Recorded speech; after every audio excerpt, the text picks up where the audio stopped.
এইবার ঈদ একটু ব্যতিক্রমী, এবার সব দিক দিয়ে ভালো ছিল ঈদ। আপনারা দেখবেন পুরো এক মাস আপনাদের দ্রব্যমূল্যের মোটামুটি সব ব্যাপারে একটু সহনীয় ছিল, এবং ঈদের বাজারে দেখবেন আপনার বাজার মোটামুটি সে ছিল, খুব কোনো টেনশন ছিল না। অনেক সময় বাজারে দেখা যায় এই বাজারের চিন্তায় ওই বাজারের চিন্তায়, এটা মোটামুটি এবার কিন্তু শৃঙ্খলা ছিল এর আগের মতো। কিছু যে ঘটনা ঘটেছে বাট এটা উল্লেখযোগ্য কিছু না।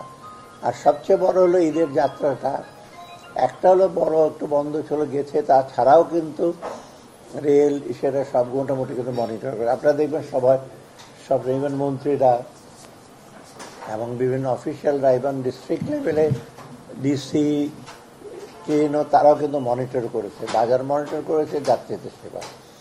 অতএব আমি বলবো যে সার্বিকভাবে এসে আর একটা ভালো কতগুলি নিউজ, আমাদের রেমিটেন্স আসছে অনেক বেশি, এবার 3 বিলিয়নের মতো।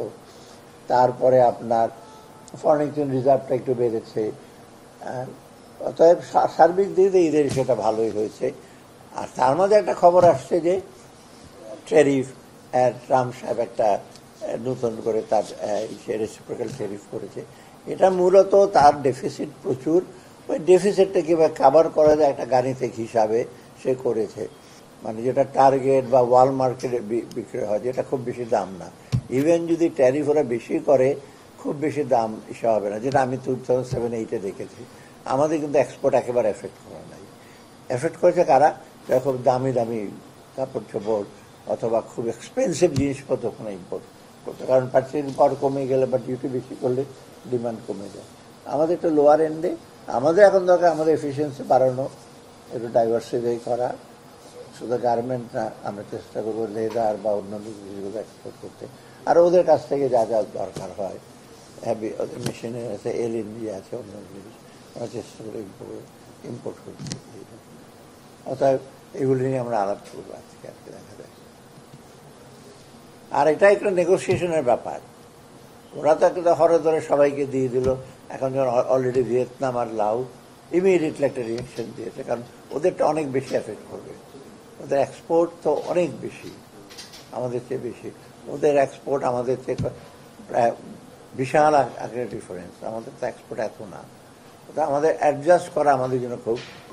ওখান থেকে তো আমরা ইম্পোর্ট করি, এলএনজি ইম্পোর্ট করি, মেশিনারিজ ইম্পোর্ট করি, এইগুলো ছোটোখাটো জিনিস। আর আমরা আমাদের এখান থেকে আমরা চিপস এক্সপোর্ট করি না, বা খুব সফিস্টিকেটেড জিনিস তো আমরা ওখানে এক্সপোর্ট করি না।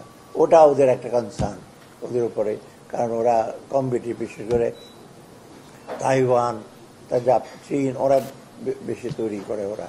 তা আমরা চেষ্টা করব অন্য অন্য প্রোডাক্ট আমাদের এক্সপোর্টটা, এই তুলার ব্যাপার আছে, এলএনজি আমরা যদি বেশি আনতে পারি। অর্থাৎ মোটামুটি ইউএসের সাথে আমাদের তেমন হিসাবে না। আর আমরা খুব বেশি পড়বে না, যে একেবারে যে পড়বে না তা না, আমরা ওটা দেখবো কীভাবে পুষিয়ে নেওয়া যায়। বিরাট একটা হিসাবে না। আর আমাদের সুবিধা যে গার্মেন্ট ইন্ডাস্ট্রি চায়না থেকে রিলোকেট করবে। চায়না তো আর একটা জিনিস এসে করবেন যে আমাদের যে গার্মেন্টটা আছে আমরা লোয়ার এন্ডে কিন্তু